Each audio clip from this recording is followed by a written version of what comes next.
Let's go back to what you came. We're doing the final prep to get ready to go do the thing we're doing today, whatever that may be. No one knows. Hello. Beautiful.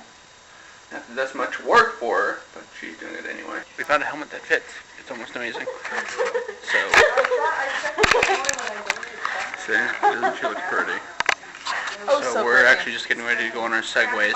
It'll be exciting. Here they are. These are what we're going to be riding for the next little bit. So just stand behind, don't step up yet, they are on kickstands.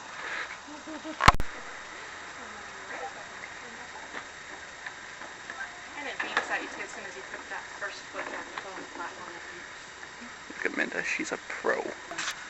So far, what we've done is we're just in turtle mode, meaning we're just training right now. And see those cones over there? We've been having to ride through them. We actually went up the hill, went back down the hill. See, nothing to it, except I roll back all the time. See?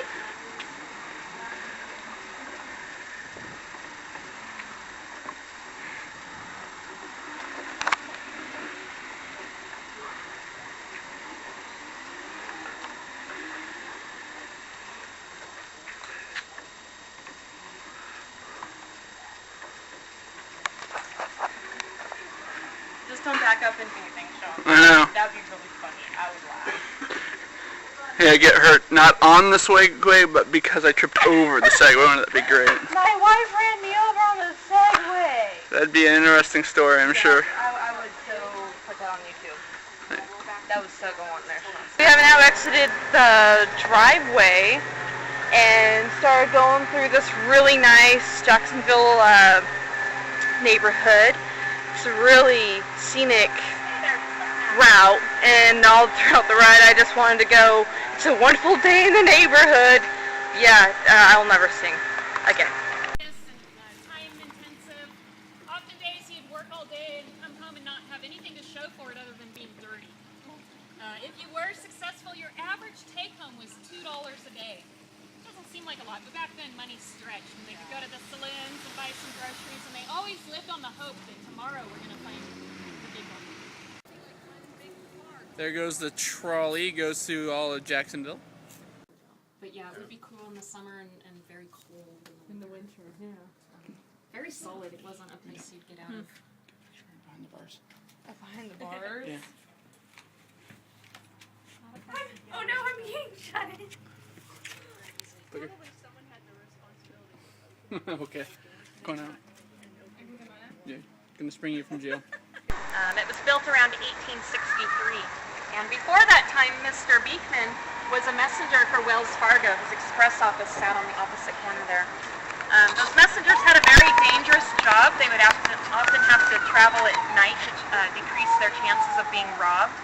And often their horses might be stolen, and then they'd have to wander the wilderness on foot. And if it was winter, it was very cold up in those mountains. So he got tired of that line of work and decided to open up this bank. The bank was unusual in the fact that today with savings accounts, you're paid money to keep your money at a banking institution. Well, in those days, if you wanted to keep your money at this bank, you had to pay the bank a holding fee. So that's probably where the Bank of Sealy came from. You know, stuff your money under the Sealy mattress, dig a hole in your backyard, don't worry about paying the bank to keep your money.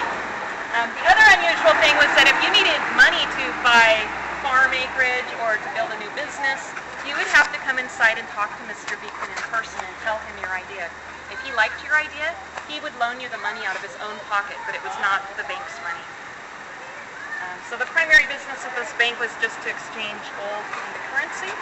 There's an estimate of about $29 million of gold that crossed the counters of this bank until it closed. Mr. Beekman retired in the early 1900s.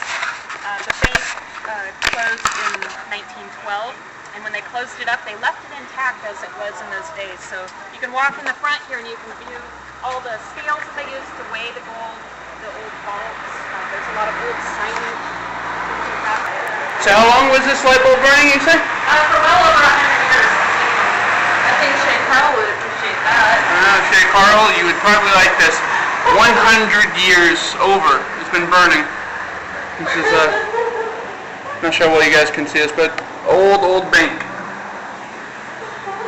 And this is another building. This is currently under the management of a new group that's formed in town. It was the Southern Oregon Historical Society, but the new group in town is now called the Southern Oregon Heritage Society, and they have ownership of this. And I've heard that they want to open up this corridor here and allow you to then walk the length of the bank and get a closer up view of a lot of these things. Yeah, interesting old bank. That's probably the original wooden floors. Yeah, I like the flooring, I like it. And on the side is Here we have the old Beekman whale well,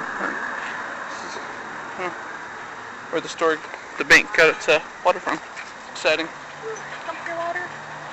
This well up here on the corner has been discovered pretty recently. All around town there's been tunnels that were dug from the gold mining days, and during the Great Depression people would actually dig in their backyard to no water. gold. idea of let this truck go by also. This bottom part of the panel is a photo taken by Peter Britt, and it's situated exactly how we're looking today. So notice the landscape's changed just a little bit over the years. Any trees that would have been here, they chopped down to build their shelters and bridges for railroad and mining operations. Today it's just all overgrown and Look how they have a bunch of these wooden barrels all over the place. Old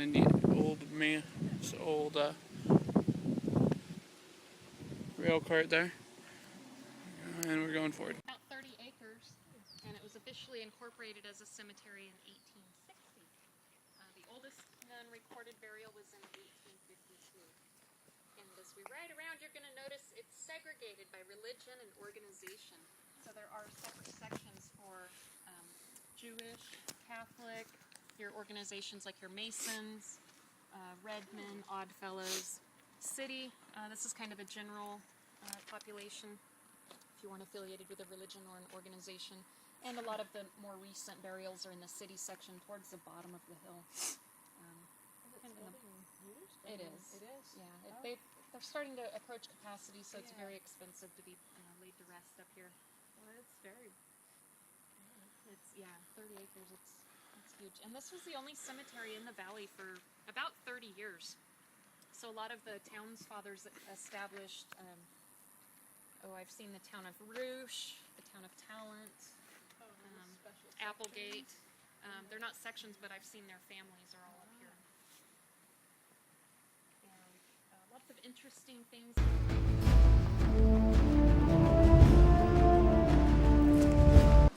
Learning a lot of neat stuff. There's a tombstone for Rouge and a few other neat people of interest. Do you know what the Jewish custom is when you take a visit? So their custom, instead of bringing flowers that may wilt and die, they find a rock on the ground and put it upon the headstone. It's called a stone of remembrance. And I actually had a Jewish couple on my tour a couple weeks ago, and they said Jewish, as well as a lot of the religions, were superstitious starting way back when. And so that custom came about as a way to put the rock on the headstone and like keep the body in the grave. I was like, are you kidding me? And they're like, no, that originally way back when, that's how it started. Was from Jewish, it goes right into Catholic, separated by the fence post. Minda. What? Misspelling? But they did get it right early on, and then when they did it again, they got it wrong. Can't really What? use white on those. What? What's that noise? Beatles.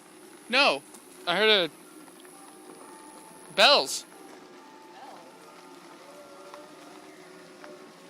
Are you hearing things again? Someone's phone ringing.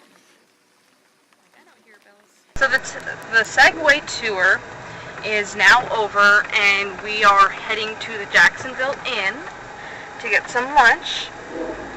It was a really fun trip, a really fun expedition, I'm going to call it.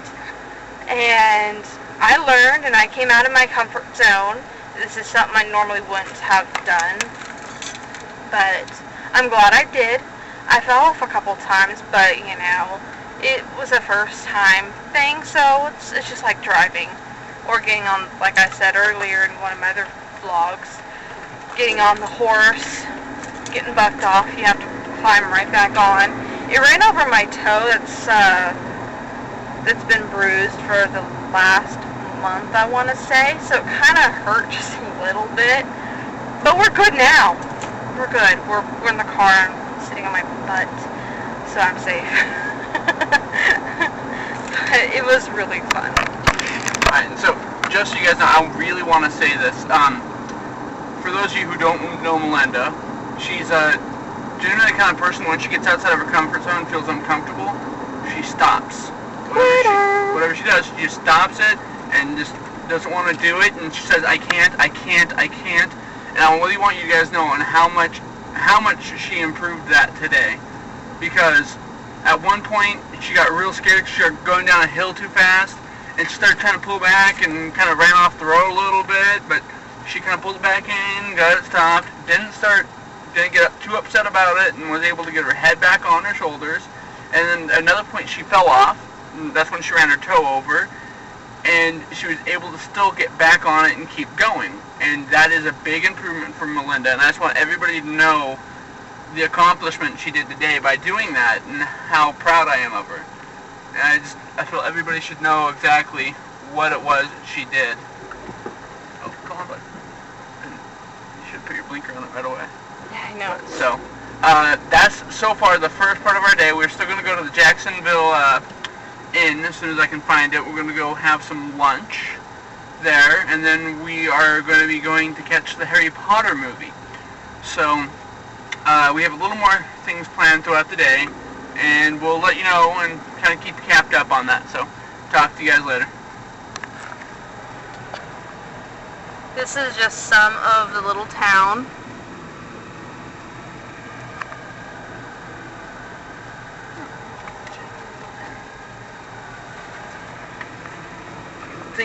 Just got done eating at the Jacksonville Inn restaurant. Some pretty good food. Stuff now. I'm not sure if I'm going to be able to eat anything else at all today, even though I'm told when we go to the movies, I'm getting chocolate and popcorn. We shall see. Apparently Batman came to watch the movies today. Yeah, Batman wanted to watch the movie. Sorry, Batman, there's no Batman movies out. It's like half car, half motorbike. Very strange. Come on, drive it. You think the person would let me? No. But hey, dude, can I drive your car? They would not let you. Bob? No. So, in other news, we just got done watching the last installment of Harry Potter. No more Harry Potter for us to be standing in line for the midnight premiere and all those tickets. It's done. It's over. Actually, it wasn't that busy in the movie theater at all, and I was kind of surprised that not many people were talking during the movie. And I love how they did the ending. And they couldn't have done it any closer to the book than they did in part 1 and 2. It was a really good movie. For those of you who haven't gone to see it, I really suggest going to see it as soon as you can.